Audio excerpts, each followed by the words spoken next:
Welcome to back my YouTube channel educational Keeda changing the way of learning. स्वागत है आप सभी का आपके अपने यूट्यूब चैनल एजुकेशनल कीड़ा में, जहां पर आपको मिलेंगे एक से बढ़कर एक शानदार वीडियोस शॉर्ट हैंड सीखने के लिए। दोस्तों, जैसा कि आपको पता होना चाहिए कि डिक्टेशन स्टार्ट होने जा रहा है आपका उच्च दक्षता आशुलेखन अभ्यास 1 का डिक्टेशन। अभी आपको 70 शब्द प्रति मिनट की गति से आपको डिक्टेशन प्रोवाइड किया जाएगा। आई होप कि आप सभी लोग प्रतिदिन डिक्टेशन को लिखें, और ऐसे डिक्टेशन का तो आप बिल्कुल मोस्ट इम्पॉर्टेंट समझिए, और इसी तरीके के डिक्टेशन की आप प्रैक्टिस कीजिए, क्योंकि इस प्रैक्टिस को आप कर लिए तो समझ लीजिए कि हर एक एग्ज़ाम आप क्लियर कर सकते हैं। तो चलिए डिक्टेशन को करते हैं स्टार्ट। Ready, start. देर से ही सही, पर प्रवासी श्रमिकों के मामले में सुप्रीम कोर्ट का हस्तक्षेप रेगिस्तान में पानी का ठिकाना दिख जाने जैसा है। यह वाकई राहत प्रदान करेगा या मृगमरीचिका साबित होगा, भविष्य ही बताएगा। कोरोना संक्रमण का प्रसार रोकने के लिए पिछले दिनों किए गए देशव्यापी लॉकडाउन के बाद जिन्हें सबसे ज़्यादा दुश्वारियों का से गुजरना पड़ा, वे प्रवासी मजदूर ही हैं। उनकी दुर्दशा से संबंधित ऐसी दर्दनाक तस्वीरें व घटनाएं लगातार सामने आ रही हैं, जिन्हें देख सुनकर किसी भी संवेदनशील व्यक्ति का कलेजा मुंह को आ जाए। हम ऐसी तस्वीरों को देख देख कर दुखी होते रहे हैं। कई समूहों और व्यक्तियों ने घोर मुसीबत में फंसे प्रवासी श्रमिकों की निजी स्तर पर थोड़ी बहुत सहायता पहुंचाने की कोशिश ज़रूर की है, पर ऐसे निजी प्रयासों की भी एक सीमा है। ये सांकेतिक तो हो सकते हैं, पर जितने बड़े पैमाने पर मजदूरों को सहायता की दरकार है, उसके सामने ऊंट के मुंह में जीरा भी नहीं कहा जाएगा।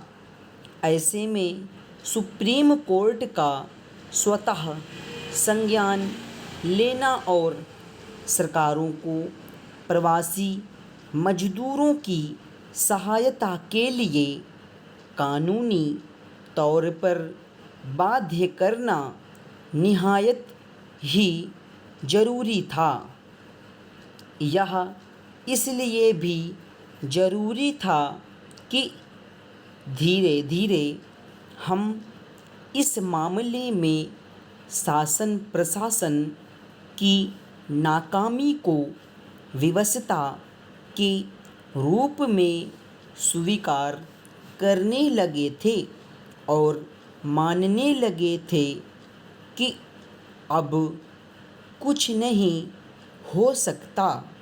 मजदूरों को त्रासदी झेलनी ही होगी। लेकिन सुप्रीम कोर्ट के आदेश के बाद एक बार फिर उम्मीद बंधी है। अब देखना है कि सरकारें सुप्रीम कोर्ट के आदेश का कितना और किस रूप में पालन कर पाती हैं। बहरहाल सुप्रीम कोर्ट ने गुरुवार को जो अंतरिम आदेश दिए हैं उसके अनुसार श्रमिकों से किसी तरह का किराया नहीं वसूला जाएगा और रेलवे और राज्य सरकारें उनके लिए भोजन पानी की व्यवस्था करेंगी। देश में कोरोना संकट समाप्त नहीं हुआ है। घबराहट में शुरू हुआ मजदूरों का पलायन थम नहीं रहा। बेरोजगारी अपने उच्च स्तर पर है। ऐसे में तब बेहद दुख होता है जब पक्ष और विपक्ष के राजनेता आरोप प्रत्यारोप की राजनीति से ऊपर नहीं उठ पाते हैं।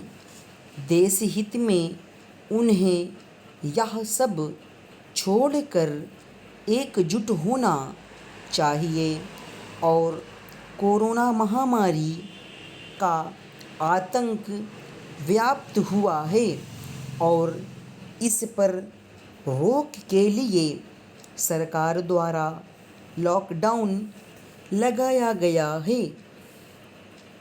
तब से जिंदगी जीने की सोच में बदलाव आने लगा है। व्यापार के तरीकों में बदलाव देखने को मिल रहा है। माल उधार खरीदने बेचने के बजाय नकद बेचने का चलन प्रारंभ हो चुका है। हमें भी भविष्य की परिस्थिति के मद्देनज़र स्वयं को तेज़ी से बदलना होगा। स्टॉप।